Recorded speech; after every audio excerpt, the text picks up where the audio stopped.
میں ایک دفعہ کانسرٹ میں تھا اور اس میں ناچ گا رہے ہیں والعیاذ باللہ، اور اس میں ایک گناہ کر رہے ہیں.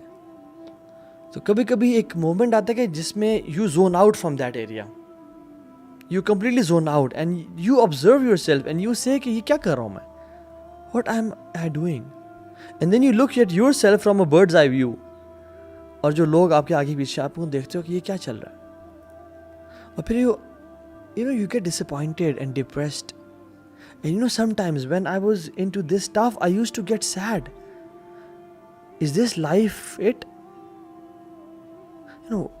Life is all about this, music, headbanging, parties, drugs and girlfriends and nothing else.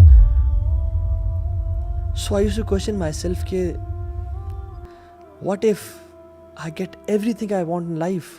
What's the end? What's the pinnacle? What's the ecstasy? کیا ملے گا مجھے؟ کچھ بھی نہیں. قبر ہے، قبر میں جانا ہے، اور پھر وہاں کچھ بھی نہیں ہو تو پھر فائدہ کیا؟ جو میں یہ کر رہا ہوں یہ ٹھیک نہیں ہے. اور ہر مسلمان چاہے نیک ہے یا گناہ گار ہے، اس کو یہ ریئلائز کرنا چاہیے کہ جو گناہ ہم سے ہوتے ہیں وہ ٹھیک نہیں ہے. Sins should be a taboo.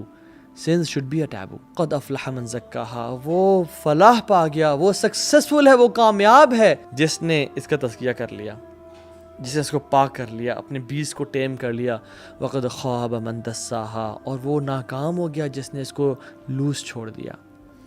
رسول اللہ صلی اللہ علیہ وسلم اپنے خطبات میں جب بھی کوئی امپورٹنٹ ایڈوائس دینے لگتے یہ بات لازمی کرتے، وَنَعُوذُ بِاللَّهِ مِن شُرُورِ أَنفُسِنَا وَمِن سَيِّئَاتِ أَعْمَالِنَا. یا رب ہم آپ سے نفس کے شر سے پناہ مانگتے ہیں.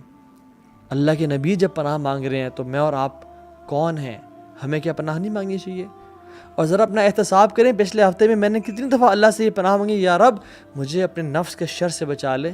نہیں، میں تو بلکہ سمجھتا ہوں کہ میرا نفس تو بڑا ہولیر دین داؤ ہے، میرا نفس تو بڑا اچھا ہے، میں تو اللہ کا بڑا محبوب انسان ہوں، میں تو بڑا عاشق رسول ہوں، میں تو یہ کام کرتا ہوں. بٹ دا ریئلٹی از ہمارا نفس بہت بڑی غلطیوں اور برائیوں سے بھرا ہوا ہے. اللہ کی بھی کہا کہتے ہیں اللہم خذ بنواسینا للبر والتقوی، یا رب ہماری پیشانیوں کو پکڑ کے رکھنا نیکی سے اور تقوی کے ساتھ. So make your evil nafs your enemy. یہ کہے کھانا دبا کے کھاؤ، آپ کہیں نہیں I'll stop here. یہ کہے دبا کے سو آرام کرو، نیند، no I'll stop here.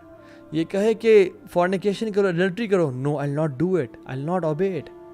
علی بن ابی طالب کہتے ہیں کہ میرا ایک دوست تھا، اس میں ایک بہت کمال کی کوالٹی تھی رضی اللہ تعالیٰ عنہ، اور وہ یہ تھی کہ اس کا نفس اس کو جو کہتا، اور جو بھی ایسی بات جو کہ صرف حرام نہیں ہے، یعنی ایزینس پسند کرنے والی ہے، وہ اسی بات کبھی نہیں سنتا تھا، کبھی نہیں مانتا تھا، اس کو ایگزیکٹلی اپوزٹ کرتا تھا. تو بات یاد رکھیں، وَكُلُّهُمْ آتِيهِ يَوْمَ الْقِيَامَةِ فَرْدًا. ہم سب نے اکیلے آنا اللہ کے سامنے قیامت کے دن. تو فائدہ کس کو ہوگا؟ وَأَمَّا مَنْ خَافَ مَقَامَ رَبِّهِ وَنَهَى النَّفْسَ عَنِ الْهَوَىٰ، جو اپنے رب کے سامنے کھڑا ہونے سے ڈر گیا اور اپنے نفس کو بری خواہشات سے رو کے رکھا، تو اسے کیا ملے گا؟ فَإِنَّ الْجَنَّةَ هِيَ الْمَأْوَىٰ، جنت اس کا ٹھکانہ ہے.